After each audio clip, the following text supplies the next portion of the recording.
had Elon Musk going into Twitter with a flamethrower, getting rid of half their workforce. That was 3,700 people. Then you had Microsoft. It was a sink. It was a sink, man. It was a sink, not a flamethrower. Exactly. Wow. I think there was a flamethrower in the sink.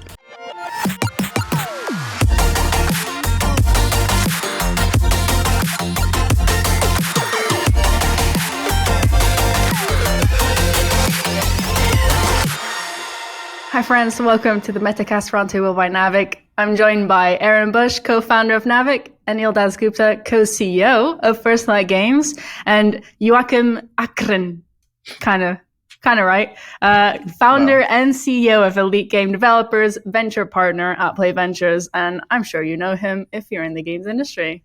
Welcome, everyone. Hello. Hey. Yeah, Joakim, thank you so much for joining us. It was honestly something I dreamed maybe doing, is being on a podcast with you at one point in my life. So this is my Christmas present. Right. That's great. Yeah, this is like first time for me on the Metacast. So it's a first time guest, long time listener from the beginning. I think you did a collaboration with Naavik, was it, for Stillfront? We were just discussing it. Yeah, I think that was still the days before it was still Master the Meta. I think that was, is that correct, Aaron? I think so. Yeah, those were the Master of the Meta days. And yeah, we did a deep dive on Stillfront. Joakim interviewed the CEO. And yeah, learned a lot. It was good to collab. We'll do it again sometime. But yeah, excited to have you on today, Joakim. Thanks, Aaron. It's good to be here. Is that a prediction for 2023 collaboration? We're kicking things off. Yeah, it's a good prediction. It's a solid one. Solid one. So to give a bit of context, today is a special end of the year episode. So we're going to be reviewing all the learnings from this year and also doing some predictions for next year. And before we move on, you know that I always like to get to know anyone who's joining for the first time a little bit more. So make sure that you check out Joakim's Elite Game Developers, the newsletter, the podcast, the services. I've been listening from day one since I wanted to join the industry. It is just a treasure trove of information and learning. So yeah, go and check that out if you're not a listener yet. I want to do a quick intro about you. Yeah, so my background is like being an entrepreneur in gaming from 2005 when I started my first venture-backed gaming studio. So it's been a while of trying these things out. Then like I was at Supercell for a bit before starting Next Games, which was acquired earlier this year by Netflix. So that kind of ended my journey so far as an entrepreneur in a VC-backed company. But then I've been doing angel investing for 3 years. Also run an angel syndicate with over 200 people from the games industry where we do SPVs. As a group, we invest in companies. We've done like 20 SPV deals in the last 2 years. And then I do some personal angel investing as well. Plus, I'm part of the Play Ventures team as a part-time sort of board partner and venture partner where it's a mix of things. So that's me. Wow. So did you get I assume you got to know the Netflix strategy quite early on, because I think Next Games was one of their first acquisitions, wasn't it? Well, the acquisition happened early this year, but there was a project with the Stranger Things IP going on for several years already. So there's been a relationship in place for several years already, and I think it was a good time to team up with a IP conglomerate like Netflix and get things to the next level. Yeah, well, congratulations on the acquisition. Thanks. It was yeah. It's really good. Yeah.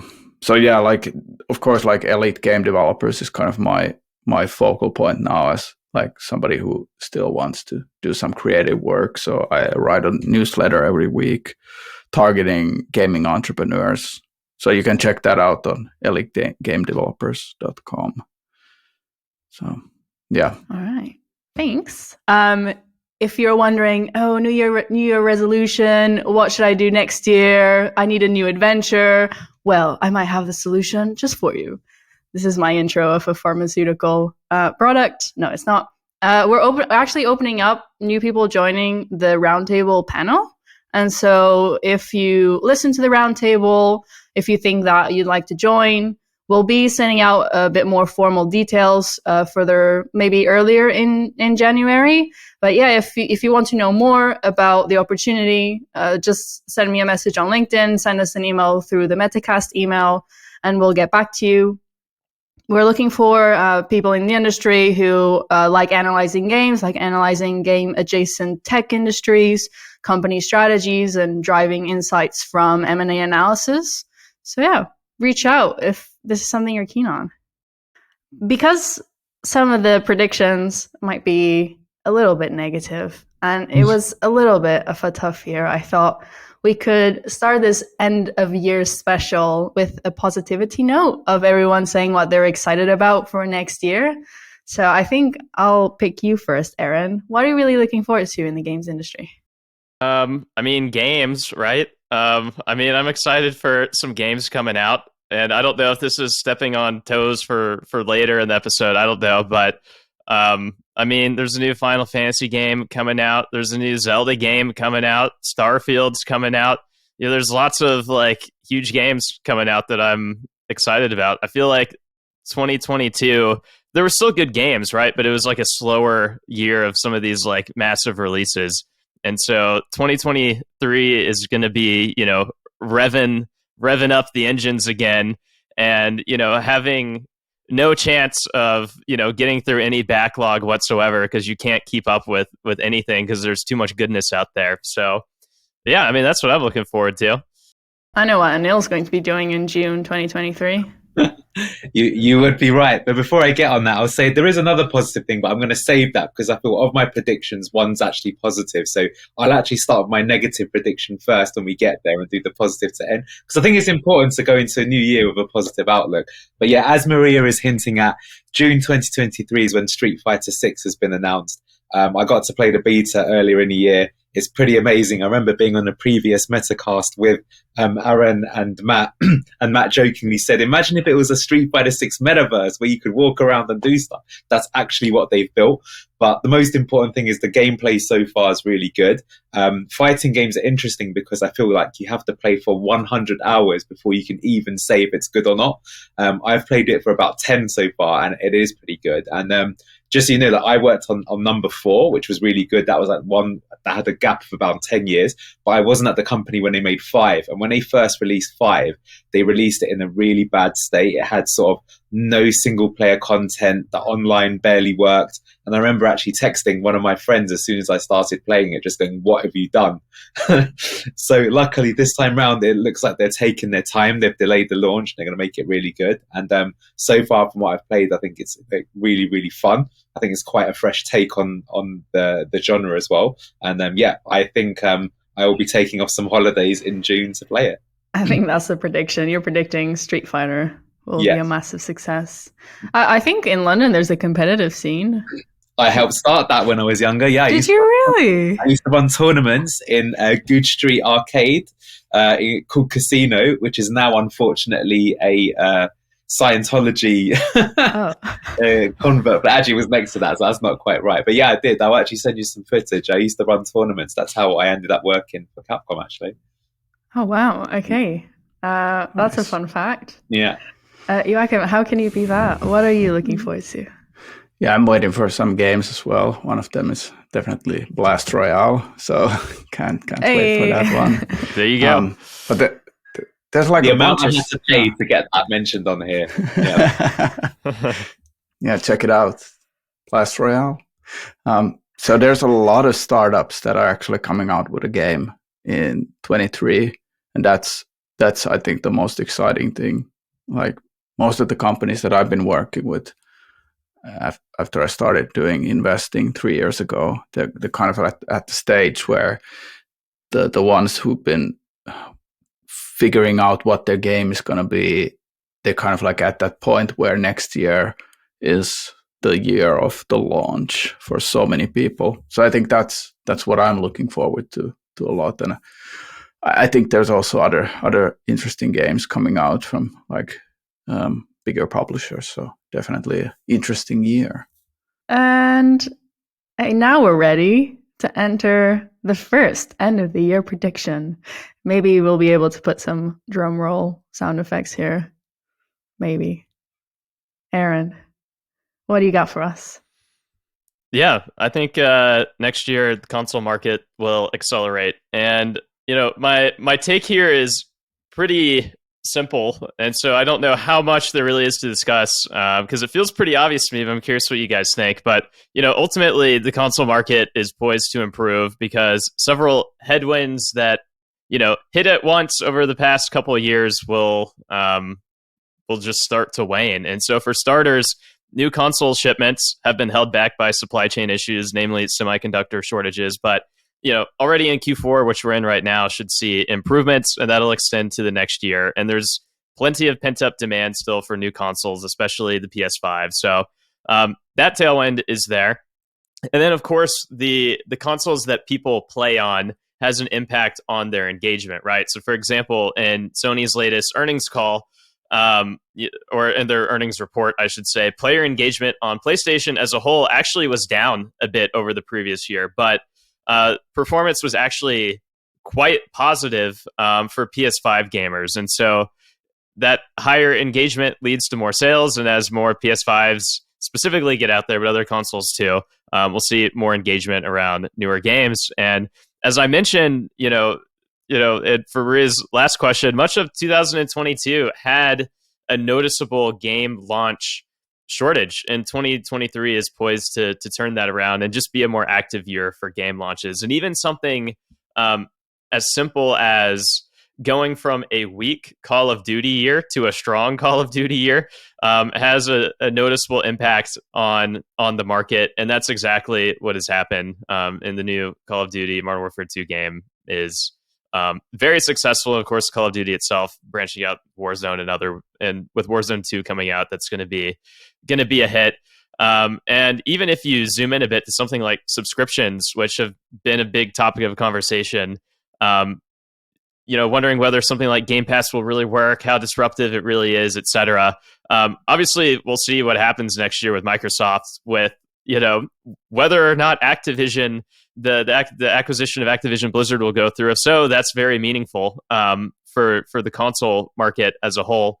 But whatever happens there, even games like Starfield, Redfall, just like those next big Xbox AAA hits coming out, it's probably going to have pretty decent positive momentum for subscriptions like Game Pass. And we already know that PlayStation, which this past year has kind of branched their subscriptions into different tiers, they're just going to lean into that even more, kind of refine it further, and probably see some more success there. Like with everything, kind of the big wild card, in my opinion, is just what the heck happens with the economy and which parts of all of these markets get impacted to various degrees. I think if you look at the consoles themselves, there still is going to be plenty of pent-up demand for PS5 consoles and just the top IPs that people are clamoring for. But still, across all of this, how many games people buy, how much they choose to spend in some of these games, it still could be impacted. But as a whole, a lot of headwinds are going to turn into tailwinds. So I feel pretty good about console acceleration for 2023, but really just like this generation of moving forward the next few years too. So yeah, I feel like I'm right on this, but does anyone disagree? Anyone have any further points worth noting about the console market heading into next year? I think I might challenge you a little bit on that. I would normally agree with you. I think, though, the wild card at play here, though, is the global recession. And I think the thing is that when, people are struggling with money, do they buy the shiny new expensive console, or do they stick with sort of live service games and free to play? I could see it going either way, because I would say that these days consoles tend to have a more aged audience than they did maybe in my year when I would buy them, when I think it was kind of like an 1824 thing. Now I think it's pretty conscious that you see consoles are bought by an older audience and they have large disposable incomes. But I do wonder. I just think that it is going to be a tough year for everyone involved, and will families justify spending 400, $500 on a brand new console, or will they tell their kid to suck it and just make do with what they've got? And then it kind of accelerates once we start coming out of the recession. I would agree, though, that the supply chain issues are definitely something that has hindered PlayStation 5, especially for years. So maybe just that alone being cleared makes it accelerate. I could see it either way, I guess. That's what I would challenge you on. Yeah. I'll challenge your challenge, but go ahead, Joakim. Yeah, I think I was looking at the Black Friday sort of that sales numbers in Europe, at least. Things look really positive. So it's not showing up yet. If whatever is going to happen next year, we don't really know. But at least there's no signs of things really already slipping downwards. So everything's looking good. I myself have been playing with the Steam Deck recently quite a lot. I don't know if it categorizes as a console, whatever it is, but is it more like a PC? Yeah, there we have one. So in a way, there's probably a lot more opportunity out there. So I'd rather blame Microsoft and Sony of not innovating enough if numbers aren't picking up. I think there's interest for people to have cool gaming devices, and spending is there. But if it's not provided through value, I don't see numbers improving. Yeah, I just think there's so much pent up demand just from people who haven't been able to buy it yet, especially the PS5. But even the Switch has had a lot of supply chain issues over this past year, and who knows what will happen with the Switch market and whatever new SKUs they throw out next year, if any. But I feel pretty good about that. And I guess what I would actually maybe push back, Anil, and I could be totally wrong on this too. The other part is I actually feel like free to play could be more impacted than premium because of how more whale driven and people having more of a choice of how much they spend, that people more at the higher end might pull back. And while people who want to buy consoles or just spend, $60, $70 on a game will still do so. But I guess we'll see. The market, the games industry has changed so much since the last major recession. I think it'll be interesting to see how different it reacts this time around. But anyways, those are my thoughts. Last question, since the Steam Deck was brought up. I'm curious to hear you guys, now that it's been out for a bit, you've played it, how important do you think it is to the market? I think it hasn't sold that many units, maybe 1 million or 2, which is way less than any other console. But I'm curious if you think there's something there that will stick and get iterated on and become bigger than it is now, or if it's just going to kind of be this super niche thing for a long period of time. I feel it will be a niche thing. I think it's quite fun to play, but it just feels like the ultimate boys' toy. I would probably get derided here by people from Valve. They hear me saying this, but I sort of feel it's the sort of most luxury purchase I've made in a long time. I only really got it because I thought it'd be something cool to bring in and let people in the company play it every day and everything. I will say that the day I got it, about 5 people that have never spoken to me before started coming around the office saying, "Oh, is that a Steam Deck? Can I take a look?" And they played it. But it is sort of a gimmick. I think it's fun. It definitely has a purpose, especially if you're on long haul travel and things like that. I think it will stick in a sense that I think we will see different iterations. But do I think it's going to be a new competitor? I'm not really sure. I think it's still a little bit, it's neither cheap enough, nor accessible enough, nor powerful enough. Maybe it's trying to appeal to too many things at the same time. I'm glad it exists, though, put it that way. Yeah, I'm waiting to see games that are actually made for that platform. So currently it's still okay, these are PC console games, but what is a Steam Deck game? I don't know yet. But in a way, it is a convenient device to actually keep around versus a gaming device that's usually used for work. I'm a Mac user, for instance, so I don't have that much access to Steam games anyway. So it's there's some convenience there for sure. Yeah, in terms of my habits, I would more quickly buy a handheld. How do you call it? a peripheral for my iPhone to play games like I do my console on my mobile phone instead of a Steam Deck. To each their own. But yeah, I think it'll probably be pretty niche too. I think, yeah, between the price point, nothing, and as Joakim said, nothing is really made for it. Yeah, it'll just have a tough time. But it's been more successful actually than I thought it would be. So I'm happy to see all the positivity around it. But guess we'll have to wait a while for something like that to really move that corner of the market. Yeah, and then to talk about the platform we have not talked about yet, mobile. I think, Anil, you bring a prediction for this? I will do. It's not just mobile; it's relevant to the whole games industry. But as promised, unfortunately, it's not a positive one. But I think it's true where we are, and I think the only way to sort of say it is I think there's going to be mass redundancies, layoffs in the games industry, and I think we'll see studio closures. And never nice to hear this, but I think why are we in this, and why has the situation got that way? I think big tech kind of were the first sort of like real candle and signal for this, right? Meta laying off 14% of their workforce globally, which is 11,000 people. Then we had Elon Musk going into Twitter with a flamethrower, getting rid of half their workfork. That was 3,700 people. Then you had Microsoft. It was a sink. It was a sink, yeah, man. It was a sink, not a flamethrower. Exactly. Well, I think there was a flamethrower in the sink. I shouldn't really make light of it. It's quite a sad situation, I think. Microsoft laid off 1,000 people, some of which were in the Xbox games division, not necessarily developers, but still part of that. And then, today, as a time of recording this, Playtika have just announced that they're laying off 600 people. That's 15% of their workforce. Wildlife Studios laid off 300 people last month. Kabam laid off 7% of their workforce. That's 35 people.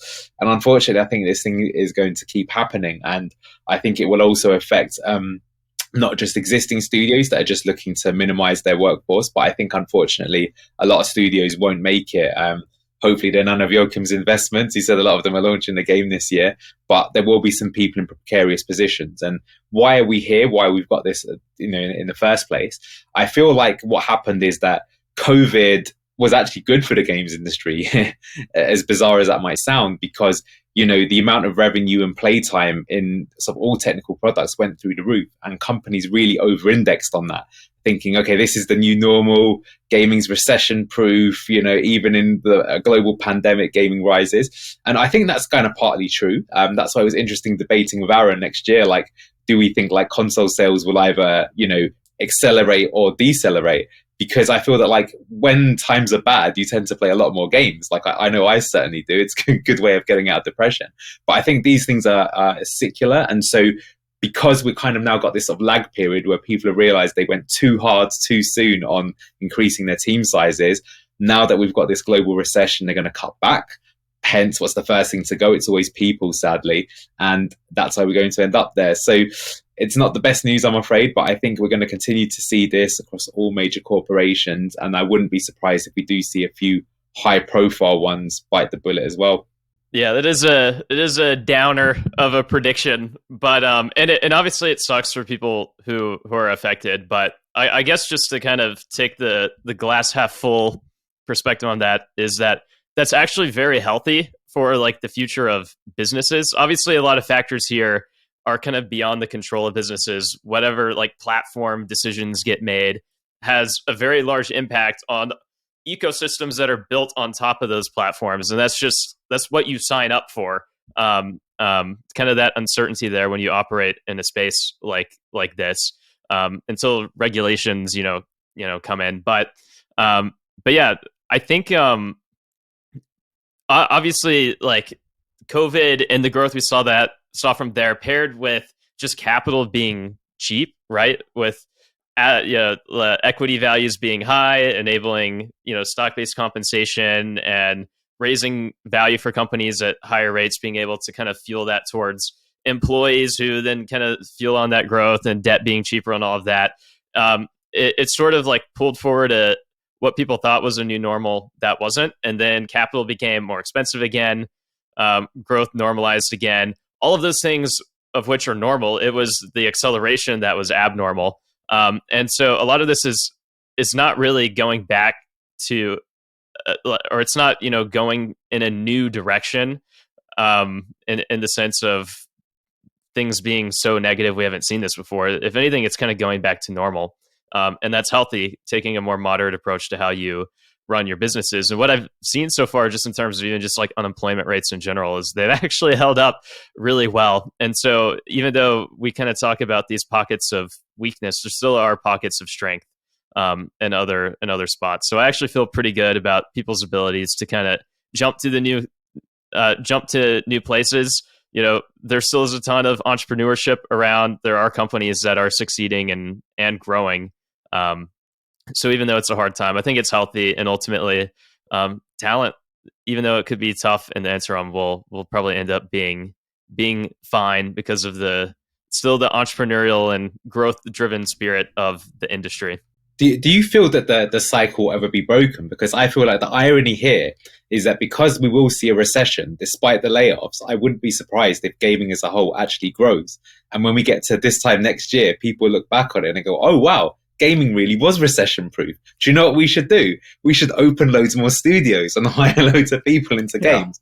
And then a year later, and I feel like this is sort of a never ending cycle. And you kind of mentioned about companies being maybe more, savvy in terms of doing this. So I'll really be interested to get your thoughts on that, Joakim, because maybe, it just seems to always happen. It doesn't seem to be something that ever stop, or is it something that just market forces mean it will never change? And this is just the way it is, and we have to get used to it.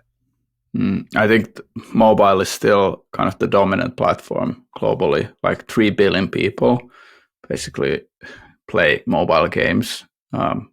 So in a way like that's not going to go anywhere. Like, even though we're talking about it's really hard times in the mobile game industry, but I think we need to go through this phase of, okay, the playbook doesn't work anymore that we had for the last 10 years. There's going to be a new one. We need to adapt a lot more. There's probably like how the incumbents in free to play, that's sort of like still a question mark. How do we get rid of those Candy Crushes and all of those ones who are sort of like topping the charts for over 10 years. I love Clash of Clans, but like it's time to move over. Somebody else take over, please. So in a way like that there's no answer to that. I don't know how it happens, because there's so much loyalty there with the user base that they have coming back. So yeah, probably it's also like an interest for me a lot in like the diversity of different kind of games coming up, like inventing new genres, new kind of audiences that are playing games. So that's a big interest for me. Like, how big will those genres grow? I think it'll take time, but like, yeah, mobile is not going to go anywhere for sure. If we look at the data of mobile, we see downloads grew on Google Play, but they slightly declined on iOS. And then if we look at the revenue on both platforms declined this year compared to the previous year, even though they're still higher than pre-pandemic levels. Do you believe, in terms of revenue and iOS downloads growth, do you think we'll see those metrics changing around next year? For me, that's part of the incumbent problem that we have, where we have these old legacy games. People are playing them and sticking to them, and then downloads are going down because people aren't actively seeking to get rid of those titles. I think that's part of the reason, for me at least. I don't know, Anil, Aaron. I mean, I hate to say the IDFA word, but I just said it. I think that has a pretty big impact here too, just in how people are investing in UA, right? And I don't really know the direction of downloads or things like that, really. But I do think that a lot of the kind of the negative trends that have put, I mean, economy aside, just kind of the structural headwinds that have been put in place from making UA more expensive to target the right people. I don't think that's changing anytime soon. Companies are still trying to figure it out and adapt, and new solutions to kind of improve in other ways, or even just waiting for like Apple to like improve its own capabilities on its own ad networks or whatever that really becomes. Like, that takes time. And so maybe at like the end of next year, our 2024 prediction will be like, there's hope, it's getting better. But I don't think that there's just like the clear turnaround there, I would guess. I think you have to say the IDFA award, seeing the downloads decline on Apple compared to the growth on Google Play. Companies still haven't figured out how to adapt to the privacy changes. And maybe it has to be a more drastic change, like Joakim is saying. I wanted to get your take on this, actually, Joakim. I was thinking about what you're saying in terms of the diversity of games and new games being built. With the playbook changing, with the recession and inflation probably affecting potential founders in terms of the savings that they can gather to build their own studio, funding being more difficult to get, do you believe that there's a financial context through which new studios can take these risks? Like thinking about like raising funding, like equity funding, for instance, like a VC or angel investors, I think that's still happening, but it's gotten a lot harder. I think there's sort of like the 10-year hangover from mobile. Like the tailwinds are definitely like nowhere to be seen. There's not been a lot of positive news in gaming recently, and I think it's really like shifted the sentiment on the investing side. We haven't really seen any M&A, to be honest, like anything like sort of interesting happening like in a while now. It's like even thinking about how 2022, the big deals like the Microsoft Activision deal is sort of one, but if you remove that, it's pretty sad. That's how I feel, and I think that sentiment kind of reflects back towards like venture capital not being also like very interested in doing like riskier bets like that. Now I've even heard some generalist funds that have previously done gaming that they're pulling away for now, that they're not going to do new gaming deals because things are looking sort of like harder to, scale something with venture capital. Ironically, my guess is that even though you said a lot of things that would make people maybe sound less enthusiastic, Joakim, my guess is that like the 2023 vintage of funds and like VCs investing in the companies that still are taking those shots and doing stuff are probably going to do better than some of the funds that launched over the past couple years, where there was a lot more activity, a lot more exuberance, but a lot of it was priced in, a lot of it didn't work.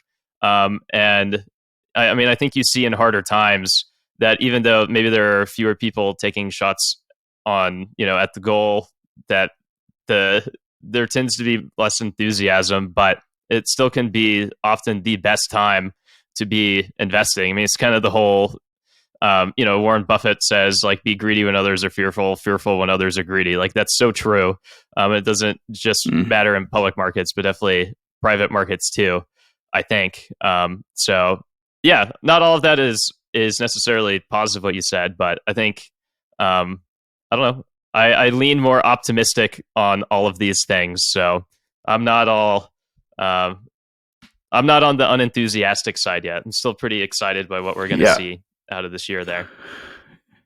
Yeah, I think, Aaron, that's totally true. Sort of the idea that, okay, you raise funds for a game studio. Okay, you're not going to go on the track of, okay, then we'd raise another round of funding before we launch, or that we raise a couple of times before we launch. I think that's sort of like out of the picture right now.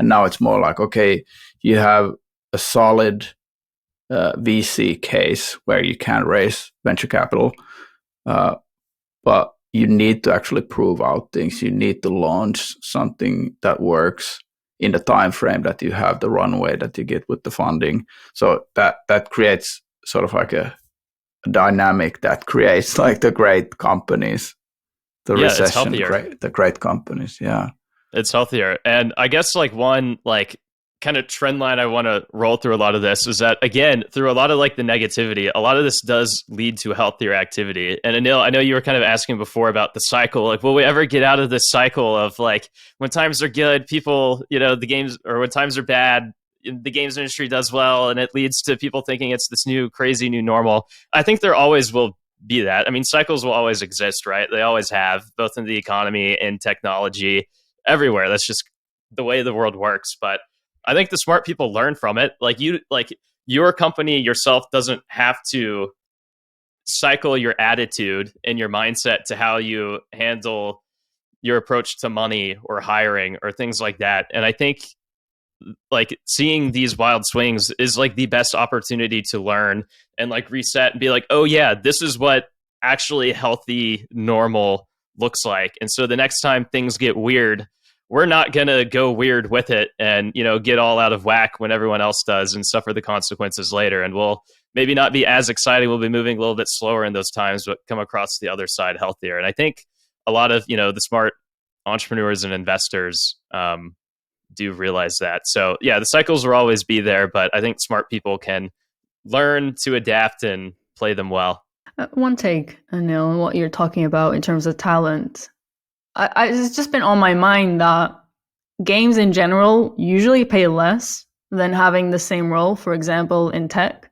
And so with the layoffs and with the inflation, salaries not really being able to keep up with the increase in cost of living, I believe that we'll see talent leave gaming to go into tech, where you can easily get maybe almost double that your salary would be in gaming. Do you think overall this might affect the industry?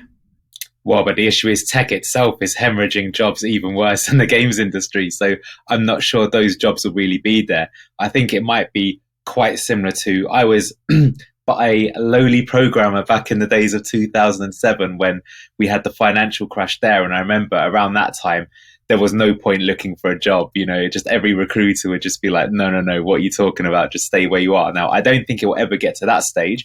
I think, as kind of Aaron sort of mentioned, that when times are tough, others can be greedy, and perhaps those who've got those pockets could actually pick up some really good talent on the cheap. I also think that, you know, the work from home revolution is actually great for gaming because it means that you're not just tied to have something in your own local, you know, domestic, but, you know, you can work anywhere in the world. And if you've got the talent, you'll always be sought after. So I think if you're good at what you do, you don't really need to worry in that sense. But I do think that just in general, though, these sort of times of sort of seeing mass hiring and people try to take those people on the team, they'll be way more conservative. So I don't think we'll see people leave to go to other industries. No.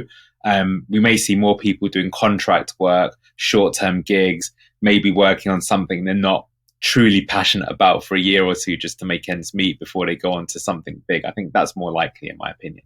Okay. Are we all ready to move on to the next one? I think it'll really lean on what we just discussed. This is actually part of my intro. So we've talked about mobile gaming metrics.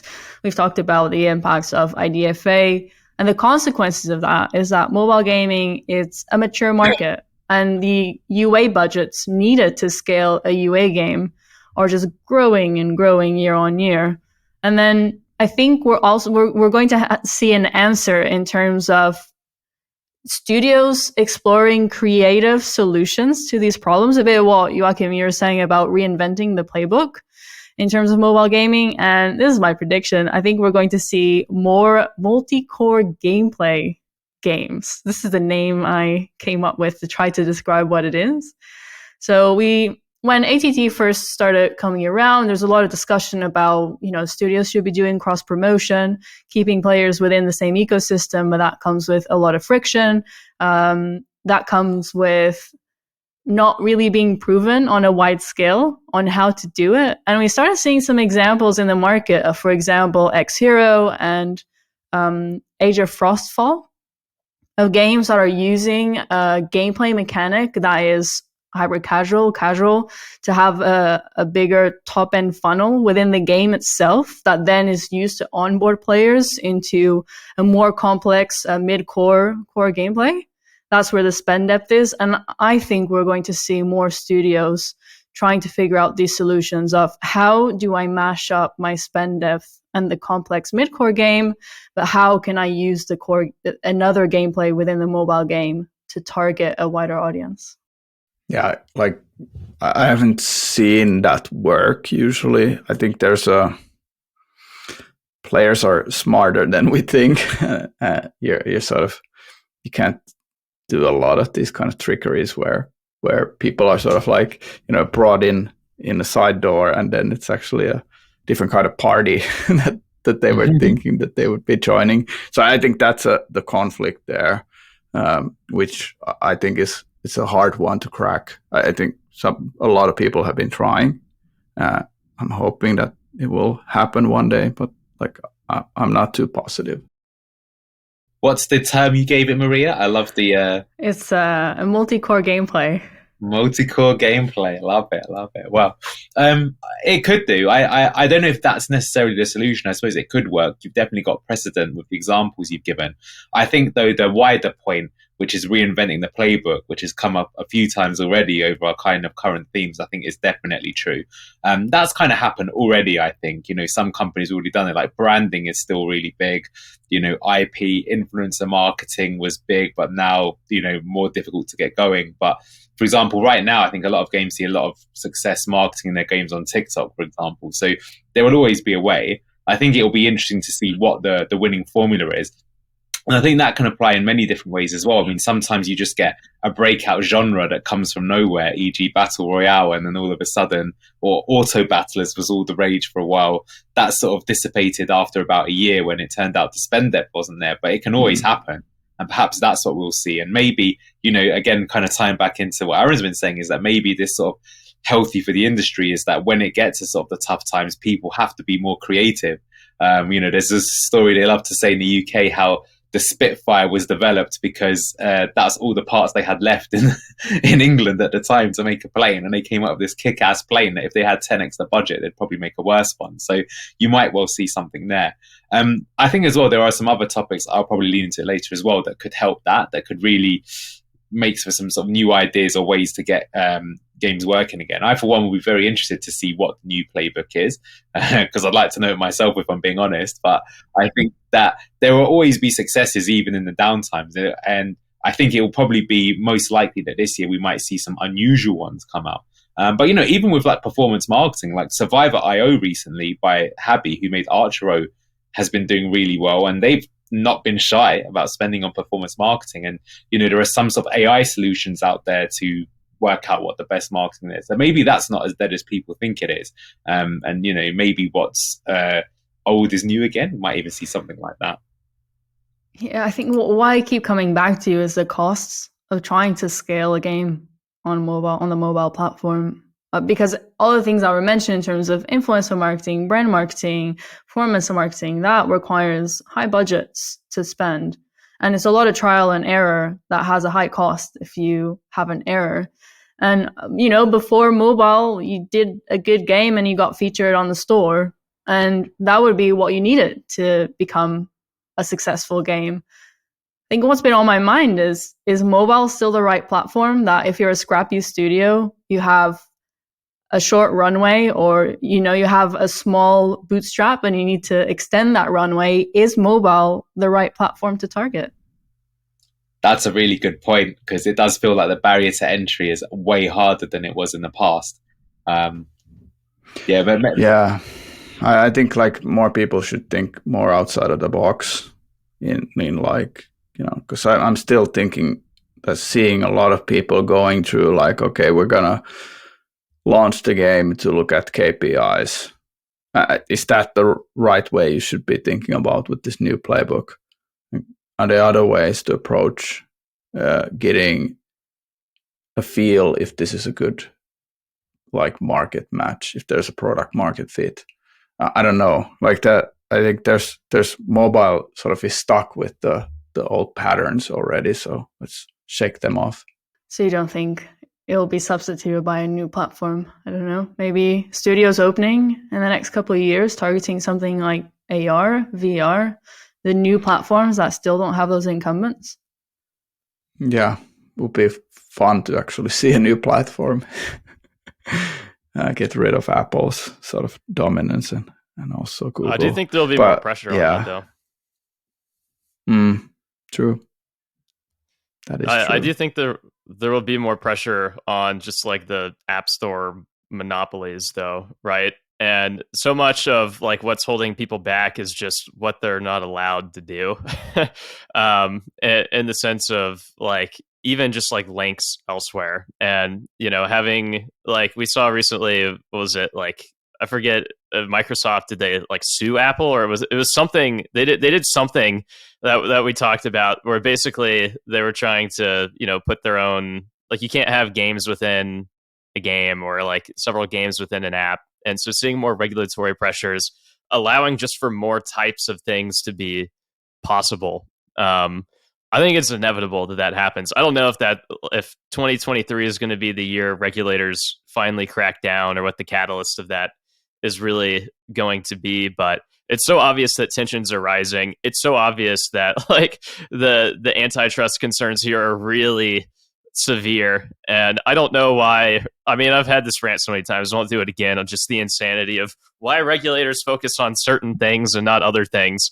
But once some of those like pieces are like unblocked, it's just going to unlock more creativity and new dimensions that is probably going to benefit the biggest companies most, who can like, kind of bundle things together and have distribution advantages. But it also will unlock potential for startups to test, new designs and link things in different ways. And, just anywhere there's creativity, there's usually, something interesting happens.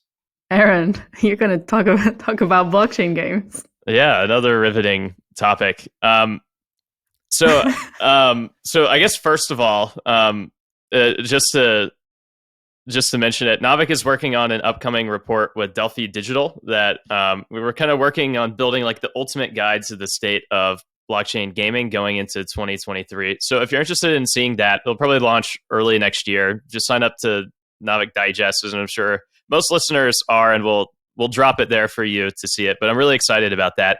And our core thesis of that report really is just that if 2022 was the year that play to earn died, in other words, when games in which the point of playing is to earn, they very clearly proved unsustainable and all fell apart, then 2023 is going to be the great reset. It has to be. And there's been a steady stream of infrastructure and tooling improvements, but 2023 really has to be the year in which most people making these crypto games refocus and reprioritize on what matters most, which is fun above all, but also sustainability, scalability, and business model, and like really move towards best practices that don't hinge so purely on greed, FOMO, high barriers to entry.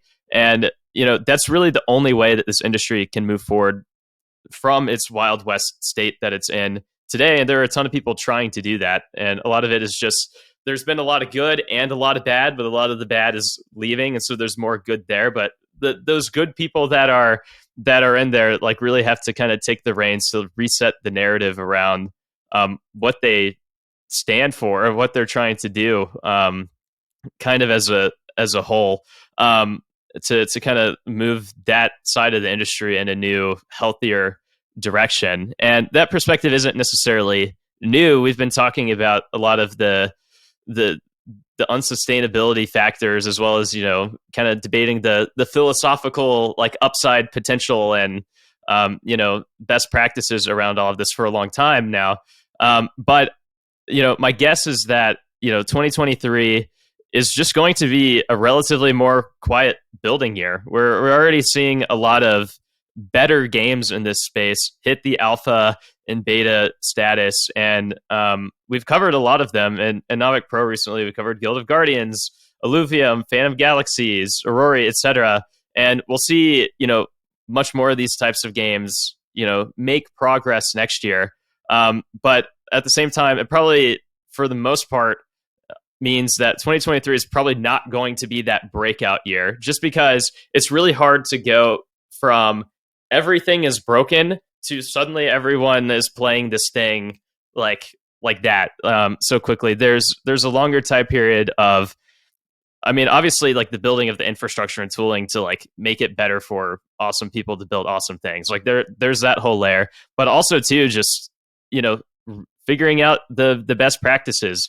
and then just taking time to build great games. And all of these factors, especially when there's uncertainty, it just means it'll take time for really like what's going to move the market in massive ways for that to play out. I do think it'll be a much healthier year, and we'll see progress and more reason for optimism. Probably not even in the sense of just, transforming people's lives and things like that, but just being good games, like back to the basics of good games. And so, I don't know if that's a positive or a negative prediction. I think it leans more positive, just again because it leans more healthy and what is sustainable. But I guess that's my take on that. We'll see a lot of progress, but probably not like the mainstream breakout hits there. But Anil, since you're in the thick of it, I'm curious what you think about all of that.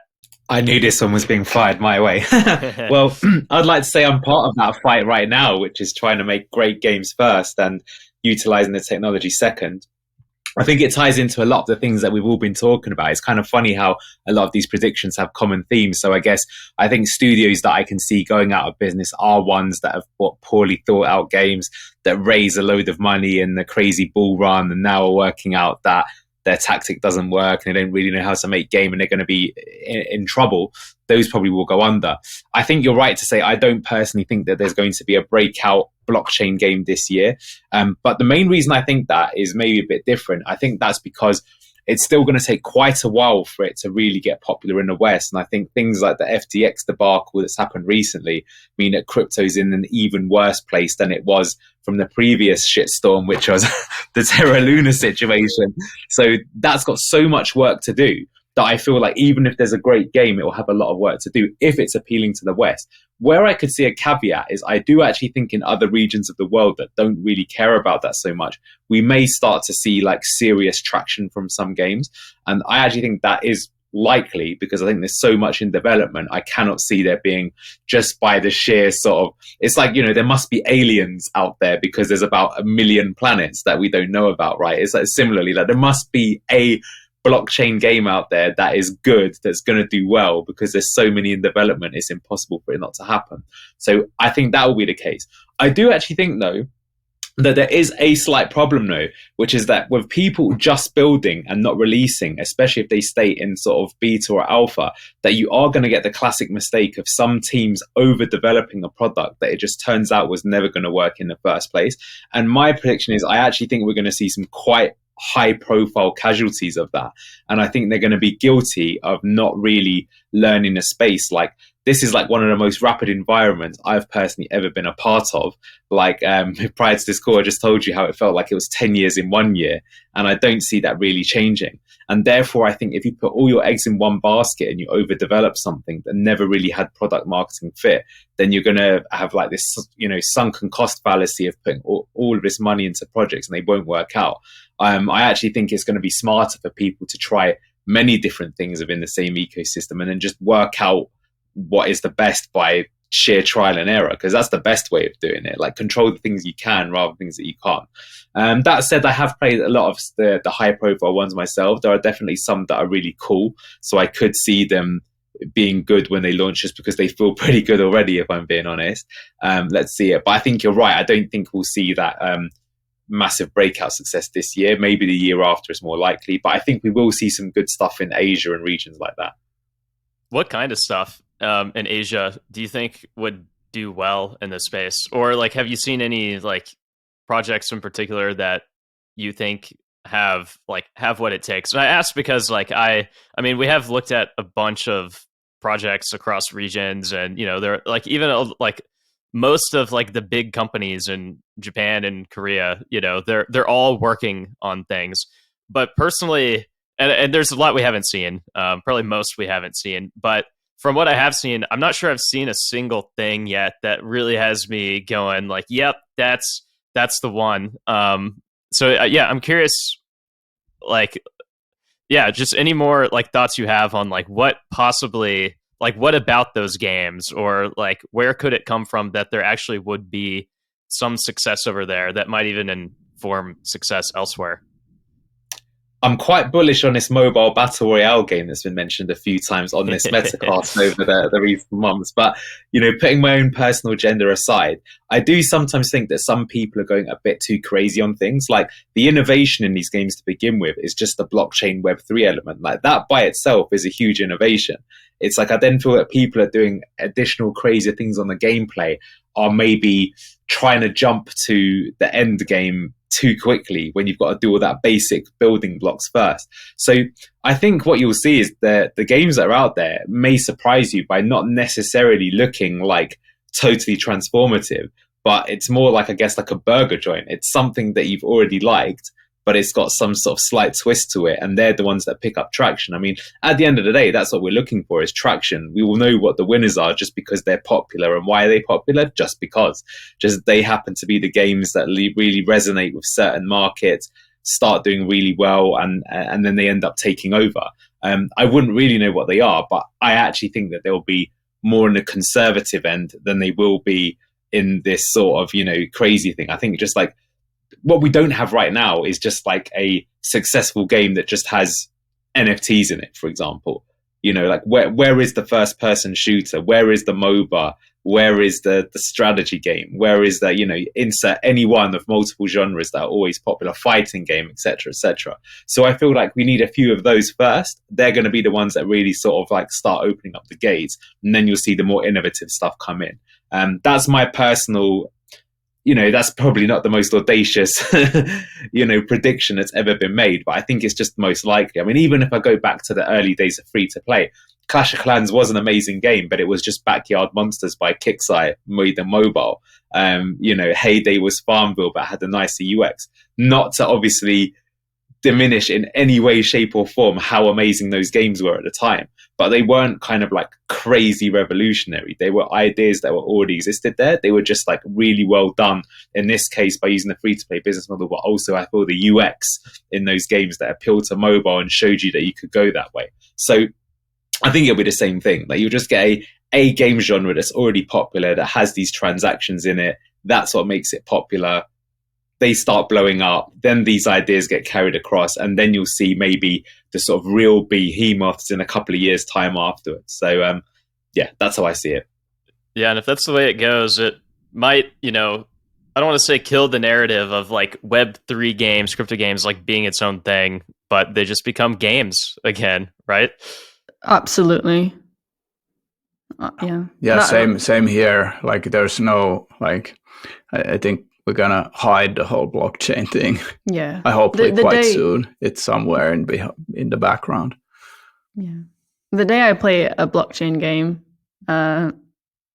actually every day and be very much into it, is the day I can sign up, link my account with my Apple account, and then if I want at the end of the day to sell my account, but I don't want to see anything else. I don't want to go somewhere else to have to go and sell my things. I don't want to have to store a seed phrase in my password holder, because then I'll forget about it.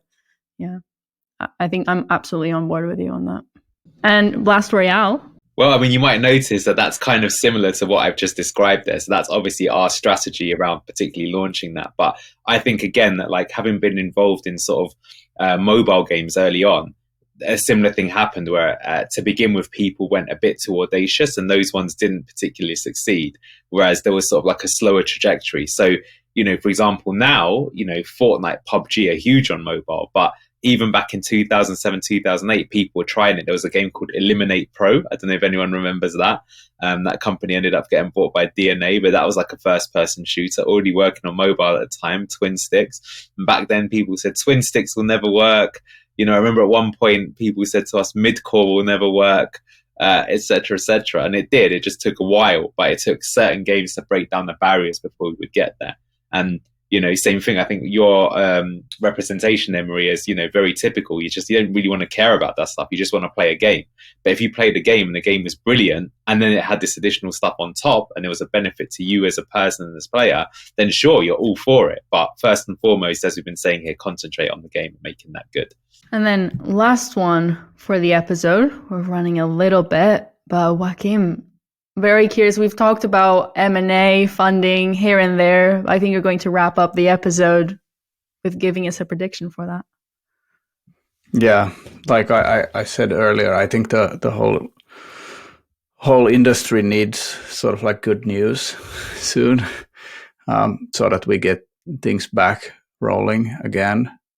Of course, like it's hard to see like where that will come from, but I think there's people are building stuff. There's so many games coming out, so like good news is definitely in the horizon somewhere. There are demographics that are looking for great games or are ready to play those great games. So as long as we get some good news, I think M&A will start picking up. There's the capital, they will find the capital to do those deals if it makes sense. But currently, it's just, it's not the right time right now. So we have to wait and see. But I think this is what's exciting and beautiful of being in games. We talked about mobile, the advent of PUBG and Fortnite, all of these new platforms are being explored. It comes in cycles. Web3 is just, it comes in cycles. And people always want to play games, always want to have fun. It's just a need that we all had. It was snowing in London the other day and I couldn't go to sleep because there were adults having snowball fights and laughing like they were very, very young of happiness. So good news will come. I'm very certain of that. Well, no, I was going to lean into that with where I think there is possible good news. And I was surprised we kind of haven't talked about it. But unless you've been living under a rock, everyone's LinkedIn and Twitter feed is all about generative AI, or let's call it what it really is, machine learning. But I think the thing that's most applicable for that sort of technology is games. And I think if there is going to be a rally, that's where it's going to come from. And I feel the reason why is because, look, if we're talking about people cutting costs and people sort of not wanting to take risks, well, being able to generate loads of content without having to have huge workforces to do it means people can be more innovative, means people can try more stuff. And I think it's going to be like one of the most sort of, revelatory things in gaming for a very long time. I hope it doesn't lead to people losing their job. I don't think it will do. I think what will happen is you'll just get existing artists that work out how to almost sort of create their own subdivision of people that work for them and be able to create more assets. But some of the results I've seen already from some developers is absolutely staggering. I think to myself that if I wasn't in the startup right now, I would be super motivated to do it purely because of this technology. Because now there's a case where like 3 or 4 people could probably make a game that would take 20 or 30 people to do. 20 or 30 people when 3D sort of generative AI will be able to make a much bigger game as well. So I think that will be the good news thing, because I think that just means that there can be so many more shots on goal being made from so many other teams that people who understand it. And I think we will see when M&A start picking up again, that people who've got that as part of their pipeline, a very heavy and integral part of it, will probably be the ones that get acquired because they could prove so much traction so much faster by working smart, not hard. Joakim, I'd like to get your pulse on the funding environment going into 2023, just sort of like based on the segment, the different segments. Like obviously, blockchain gaming was all the hype last year. AI seems to be, accelerating in hype right now. And, mobile is kind of going through its struggles. I'm curious, just from your point of view of looking at a lot of companies, talking to a lot of investors, like where are people becoming more excited as an investors right now? Where are they becoming less excited? Like how is the sentiment in the VC community trending? I think things are, in a way, like great teams with a great product, great traction. All of that always gets funded. Like it doesn't really matter. There's going to be somebody who's going to fund it. But like if you're coming in with something that was okay last year, it's sort of not going to be okay this year. So in a sense, it's just gotten a bit harder. That's how I would categorize it for everybody. Of course, we saw things like, like what didn't work, like play to earn stuff. I think like you need to figure it out in a different way, what you're going to be building. I think also, I'm not sure like what's happening on the metaverse side. I don't really have any like thoughts on like it, because none of those products have been working. There's not been really a product market fit yet with all those metaverse startups. So in a sense, like I think a really good team, a studio with something that's differentiated, it's definitely going to be funded. But yeah, it's a lot harder for sure on all the stages. And it will be funded to try to prove traction further rather than getting constant funding without proving that traction, which I believe you said earlier in the episode. Yeah, exactly. So kind of going back and raising another round before you launch, that's extremely hard right now.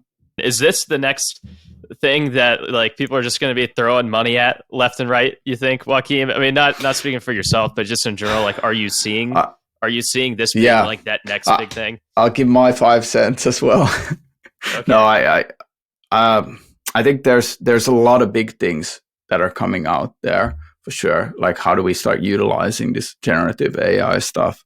But I think I'm not a big believer that the tools that are out there right now is the place where, you know, the big returns will come from VC funds. I think it's more on the sort of what Lensa is doing right now, the app.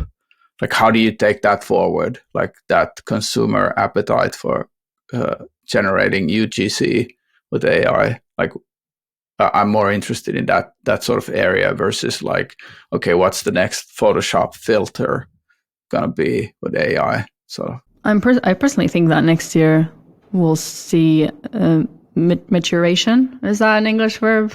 I think it is, right? Yeah. Of the usage of these tools and understanding product market fit further and how they can actually be applied in gaming. I do believe that similar to blockchain is something that professionals, you can't avoid it. It's here. It delivers benefits. And so it's finding how can you reinvent yourself? How can you reinvent your role and what you love to do alongside these tools? Hopefully it doesn't end up in job loss, but it does change how we execute. And so it's figuring out, I think whoever adapts to that first will have an advantage, not only in terms of building games, but also being better at executing. And I think, Joakim, I thought it was quite interesting when blockchain first started coming about that you were very transparent that as an investor, you had to just upskill on that whole segment so that you could understand the market better. And in terms of your decision making, is there anything you have slated for next year that you want to scale up on? I think constantly learning on like what characteristics of a founder are sort of like early signals of success. I think that's I'm so early stage focused that it's usually just a team in place. So like that's an area where I'm spending a lot of time. I think like the blockchain thing went quite fast actually, like just, you know, quickly understand like what are all the tokenomic systems that people are working on, how do these chains work and everything like that. That was quite technical in a way. And later on, you could see that that's sort of that layer of understanding isn't that necessary anymore as an understanding. I think there's general knowledge is great, but like as a early stage investor, I think the area where everybody should always be focusing on is just figuring out like what are the characteristics of founders that make sense to invest in. And I don't want to put you under the spotlight, but we are talking about funding next year. Do you have any words of advice of anyone who's listening that is keen to start their own thing of, you know, do this and you'll have more chances of succeeding? Regarding like building a great, a succeeding company. That area is, I think picking the right team is the biggest leverage that anybody can have, like at the early stage, like just adding like one team member who's like a superhuman that usually helps a lot. That's what I've seen happen, like as the biggest thing, like the most biggest leverage you can think of. And when you say superhuman, well, in what way? Like some areas where they're complementary to you, but they have ambition. They have the right kind of attitude for building a company. They can also build teams. I think because like startups where you're thinking about raising capital, it means that you're going to be adding people quite quickly. So like if you have somebody who already knows how to start building an organization and setting up things, that it's effective and works, I think that's a big superpower. Does anyone else have anything to add in terms of predictions, learnings? I don't think so. I think I'm just excited to see another year and the surprises that it brings. I mean, the thing about predictions is that you're always wrong about something. And so there's always something to learn and, something new to get hopefully excited about. So yeah, ready to move on to 2023. Yeah, thank you, Anil, Joakim, Achrén, for joining. That was really good to go and just wrap up the year of everything that's been happening. If you want to join the conversation, you can find us on the Naavik Discord. You can sign up to the Naavik Digest, which is the free newsletter to stay up to date with everything that's happening. And if you're going to be on holiday, you can also just listen to our library of other episodes in terms of the roundtables, Crypto Corner, and industry leader interviews. Thank you for joining, and I'll see you next week. Bye, everyone.